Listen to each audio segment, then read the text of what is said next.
I was in my room. Zeke and Luke were there, just getting body work. Todd had FaceTimed me. A little emotional call from the both of us. I put some pressure on him, I guess you can say, and he definitely delivered. And then so, it was a great call. Then we called the rest of, I guess we called, my D4K team, marketing agent, financial teams, and just said, it's behind us.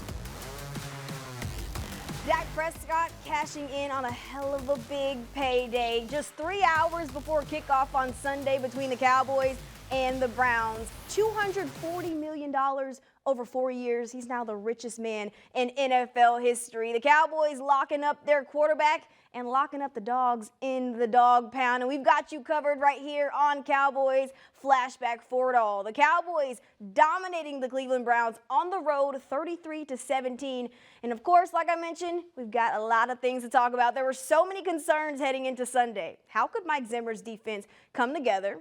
Could Dak Prescott and starters hit the ground running after not playing a single snap in the preseason? Well, so much for that. The Cowboys allowed just 54 total yards and just 1 first down the first half. Matched the physicality of the Browns and were firing in all 3 phases. That's now back-to-back wins in season openers for the first time since the 2012-2013 season, and the boys are 1-0 this year. Excellent win, especially going on the road, coming up here with a great football environment. You felt good about your prep coming into it. I thought we started the first half. Thought we played well, did little things. Second half was sloppy. Good win. Anytime you win by, 3 scores and you have a lot to correct. So that's where we're at. But, we talked about being a better road team and we got off to a good start. Mike Tolerance with ESPN. What impressed you most about your defensive effort tonight? Well, I just thought that they set the tone there, just with the production. Holding Cleveland to 3 points and just giving us opportunity after opportunity with the field position. So, with takeaways, all those things. So I thought they got off to a nice start. We were gassed there at the end. So that's just something that we'll take a look at for rotations and things like that. And but hey, you have to go get that first one in, and it was a little unbalanced in the second half, so we can learn from that. And everything is still butter for special teams, making up 18 of the Cowboys' 33 points. How about this Kevontae Turpin 60-yard punt return, the first of his career, putting the NFL on notice that it is Terp time. And Brandon Aubrey, a perfect 4 for 4, like, of course, you think about food, was robbed of what would have been a history-making field goal right before half because of a penalty. A 66-yarder right down the middle, and he continues to be a weapon for this Cowboys team. There was no hesitation even calling the 57-yard field goal into the wind, which is a tough kick in its own right. Maybe overshadowed by the 66 attempt, but just to have no hesitation on 4th and 5 to call a 57-yard field goal into the wind it means a lot to me. What did you think you were going to get a crack at 71? I was telling other people I didn't even realize what was going on. I thought it was they iced me. I thought they called a timeout, the other team. So I didn't realize what was going on. I thought it was going to be 66 again. But Banger and Bones made the call to not go for it from there, which I think is the right call. There was a period of time there where you're just kind of standing in a large part of the field all by yourself. Kind of what's going through your head? Yeah. Just focusing on exactly what I need to do, kind of looking at the wind, thinking about what sort of kick I need in that moment, and just trying to focus on not thinking about the result. Brandon Aubrey locked in, just like the rest of this team, with a common theme of staying rooted. Well, it showed up on the box score. This team is staying grounded and they are focused, especially this offense firing out the gate. But did it live up to the standard of Dak Prescott and Mike McCarthy? That's up next. Dallas Cowboys Flashback, powered by Reliant, is brought to you by AT&T, official sponsor of the Dallas Cowboys, and by Reliant, official energy provider of the Dallas Cowboys.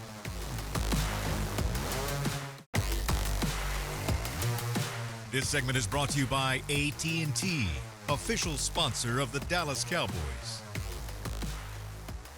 The Dallas Cowboys standing on business to start the 2024 season. A dominating 33-17 win in Cleveland in Huntington Bank Field, and the Cowboys just certainly getting off to the start that they need. Mike McCarthy, I believe, deserves his flowers for the play calling, but also Dak Prescott and the rest of this offense deserve their flowers as well for the execution.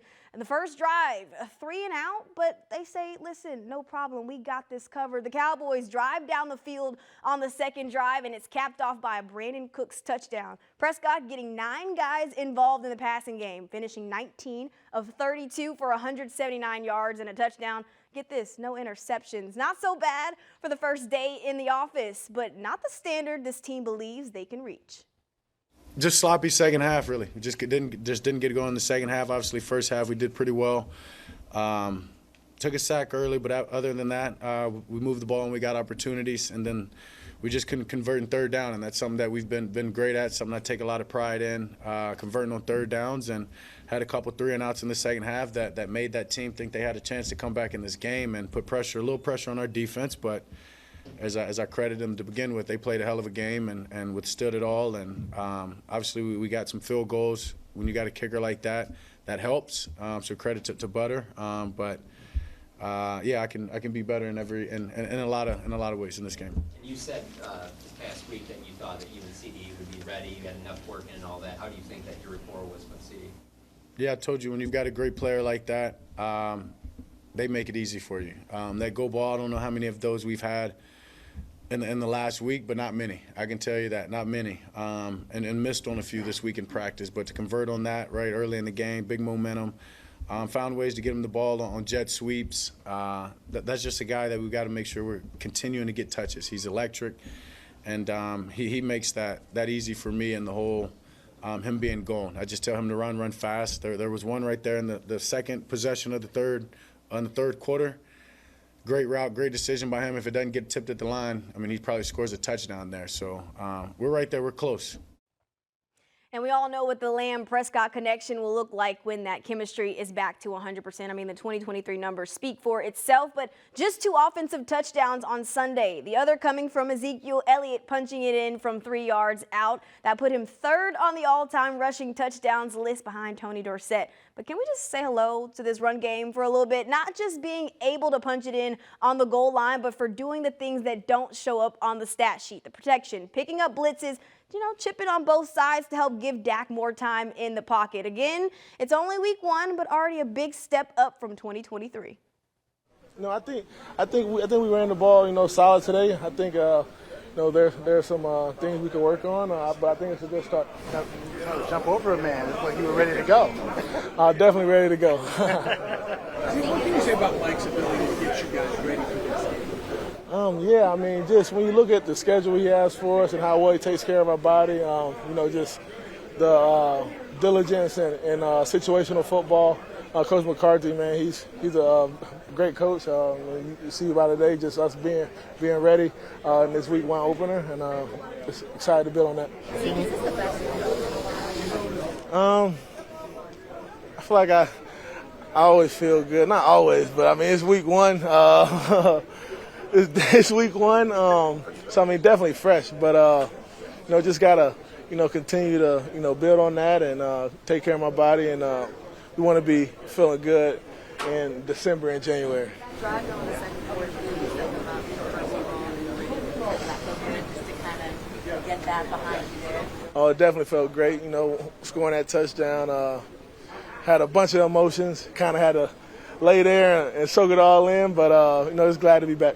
How did you feel the guys in front of you did? Just Myles Garrett, like those talents in front. How did you feel like everybody managed? Very talented front, and for us to have 2 rookies starting today, I think those guys, played their tail off. They competed. I think we had a great plan, and we went out and executed it. Ezekiel Elliott averaging over 4 yards a pop in his first game back as a Cowboy. Rico Dowdle having a pretty decent outing as well, averaging 3.3. But can we just talk about the razzle-dazzle that Mike McCarthy sprinkled in with CeeDee Lamb coming out of the backfield? We love a creative play caller. How about Mike Zimmer getting in on that action as well? The defense putting on the clampers in week 1. We're breaking that down up next. This segment was brought to you by AT&T, official sponsor of the Dallas Cowboys.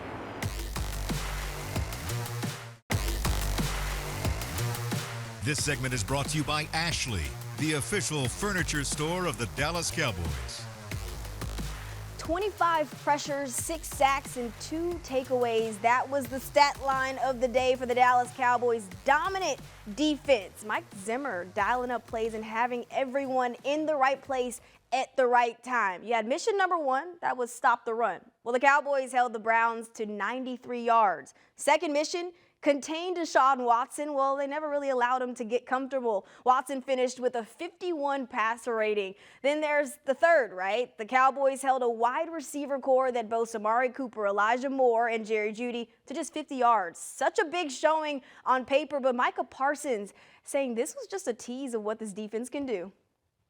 Oh, I agree 100%. We didn't even open up the full bag. You know, for a lot of us, that was our first game since the playoff loss. So, you know, we just getting back into it, tackling people again, getting to that full contact gameplay. So I just think the sky's the limit, and this is just the beginning. They only had 1 first down in the entire first half. Did you feel like Zim was in their heads at any point early in that game? Man, Zim lives in everybody's head, bro. Yeah, I think he has that type of fear factor, that type of respect. You want to play for that guy, man. You know, he's just such a good dude, and I have a lot of respect for him. Mike, you guys have a lot of players who can make plays in the defensive side. Just what does it say about the depth that you guys have? You know, that just goes out to the people higher up, Will McClay and, you know, the coaching staff for bringing these guys in and making these attributes, you know, late towards the end of that camp and bringing these guys so we have those rotational pieces. And obviously we drafted pretty well, so it looks good. And you know, it helps when we can rotate when you're tired and things like that. Head down, work. We need, like I said, we weren't even thinking about that. You know, we were doing what we should have done, and getting off the field. You know, it was good. It was a great feeling, running and tackling, and just rallying for the ball. Thanks for your time. Appreciate it. Nucleus was in place before you got here, but you're doing things a little bit differently now with Zimmer's defense, and you kind of coordinate that. How important is it to kind of make the statements you did today from the start and not have to kind of work your way into it? Yeah, it's very important. You know, I feel like we obviously have a standard that we want to create on defense. Today was a stepping stone in that direction, but at the same time, there's a lot of little stuff that we can correct going forward. Communication, just ID in some of the plays and some of the formations where the best players are on the field. We can still be more connected and do better. So I think that we're all chasing that as well. I feel like you guys settled into a group pretty quickly. It felt like you were attacking the ball from the jump. Yeah, I feel like we started fast. You know, I feel like that's a great feeling. You know, on defense when you start fast, stop the run, and you get going from there. You know, I feel like high level of communication on the sideline, and like I said, you know, we could build off all that. When you guys look up midway through the third quarter and you've only allowed 45 total yards, is that even something y'all pay attention to? I did not even know that. I did not pay attention to it. You know, I chase a feeling, not statistics. You know what I'm feeling? You know what I'm saying? And you know, the feeling is good defense. You know, you want to play good defense over any statistical type of game. You know, stats will kind of lie in certain ways, but you know, when you chase playing good defense and staying connected and doing the things right, offense is going to make some plays, but you know, you can always fall back on playing good league. The Cowboys are undefeated when they've won the turnover battle dating back to last year, a good 12-0. So they're obviously off to a good start, but they need to carry it over into week 2. Can they carry it over into week 2? We'll be breaking that down later in the show. But up next, we got a play of the game from week 1. So many to look at. I know it's hard to choose, but could it be Trayvon Diggs' interception in his first game back, or maybe DeMarcus Lawrence emptying out the tank in week 1? Stick with us right here on Cowboys Flashback. This segment was brought to you by Ashley, the official furniture store of the Dallas Cowboys.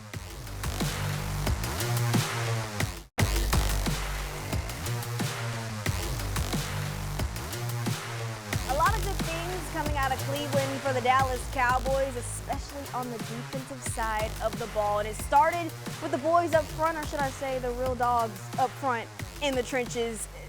But, I mean, it allowed and freed up guys for the linebackers to really make plays. Nicole, Hutchison, George Teague. We got to play from week 1, a really good one. We got to go ahead and take a look back at that game against Cleveland. Watson and Micah Parsons with a tipped ball into Eric Kendricks' hands. We love interceptions. 2 from the game, 2 takeaways, and we know how Dallas thrives when they come away with takeaways. George, we've got to run that play back, though. What did you like from that play? What worked? Well, what was so interesting about this play is that if you look at it, you can see the center pointing to his left right at this moment. That is a mistake, and that's being caused by Mike Zimmer and the way that he actually plays his defense, right? So he has them confused, and for whatever reason, they decided not to turn to Micah Parsons. All right, so if you go ahead and go to the next clip, you'll see that by leaving Micah free, he's able to use his athletic ability, come in, jump up about 10, 12 feet in the air, tip it up. Now, the one thing that you don't really see or that you're not paying attention to is what Eric Kendricks does. A tremendous athletic play with him looping around to be able to come and blitz, but then falling off to make a terrific catch. Yeah. You know, and it just shows his athletic ability and the trust that Coach Zimmer has in him. Eric Kendricks, 1 interception, 9 tackles, 2 sacks, 2 quarterback hits, 1 pass defended, 1 tackle for loss. I mean, the stat line says it all. But those linebackers, DeMarvion Overshone, even Damone Clark, Maris Leofow, though, what was impressed you the most about the linebacker play? I like the way that this has been going. All last year we were concerned about how they were playing, were they getting enough pressure, were they undersized, and it didn't work like that. I think what Coach Zimmer has been showing, right, is the ability for those guys up front to be able to contain a double team and let the linebackers run. So you can see the speed of Overshone. Man, he was getting all over the place multiple times. You see Kendricks getting everyone lined up. It is so much different and so refreshing to us defensive guys to see that they're able to play like this. You played DB, right, obviously. I mean, you got to see Kalen, just a little bit, a little bit here. When you talk about Kalen Carson, the rookie who got the start, and the way that he played Amari Cooper, what impressed you about him? Well, I love his competitive ability. I think that the coaches absolutely love his competitive nature, right? He's very instinctive. He's very aggressive. They describe him with strong hands so that he can get up and be very physical with guys, too. So Coach Al Harris is really loving this guy. Talking to Coach Zimmer about him, it just shows that they had the confidence to be able to put him in when you don't have someone like Deron Bland playing, in your home opener. In your season opener. It's all right. It's all right. The defense playing with physicality, with a lot of confidence. 1-0 now to start the year of 2024. We got to love the Dallas Cowboys 1-0. It's Victory Monday, but can they keep it going into Week 2 against the Saints? We're breaking that down up next.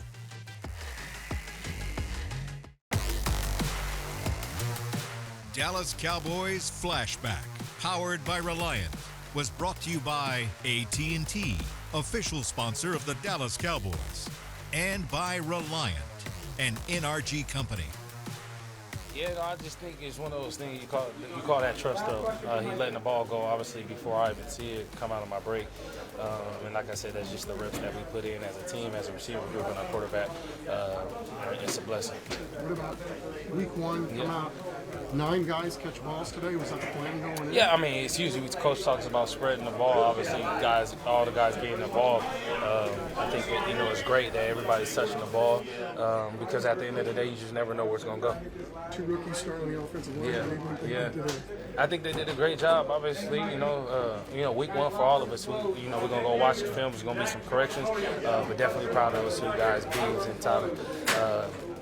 That just goes to show they belong in this league. Brandon Cooks acknowledging the work from the rookies on the offensive line on Sunday, and they did just enough for the Cowboys, for Dak Prescott and Brandon Cooks, for us to see that connection early on. We didn't see that in 2023 until later in the season, so you love to see that. That confidence is brewing in Dallas after dominating in Week 1 against the league's top defense in 2023 and getting it done on the road at that. 33-17, the final in Cleveland, while being 2.5-point underdogs walking into that game. But, I mean, listen, the tables have turned heading into Week 2, silencing all the noise and beating a 2023 playoff team that had one of the best home records in the AFC last year. The best defense and one of the hostile environments to play in. And now the Cowboys are walking into Week 2, like I said, against the New Orleans Saints as a 6.5-point favorites. The Saints, fresh off of a huge win there against Carolina Panthers, 47-10 that final. It really should be a good one in AT&T Stadium. Two hot teams coming into a Week 2 showdown. It'll be a noon kickoff on Fox. Make sure to follow all your Dallas Cowboys content. We'll have you covered leading up until that game on Sunday. We've got podcasts, we've got shows, and we've got a pregame live show coming to you on Sunday. An hour before kickoff, like I mentioned, it's a noon kickoff on Sunday on Fox. See you there.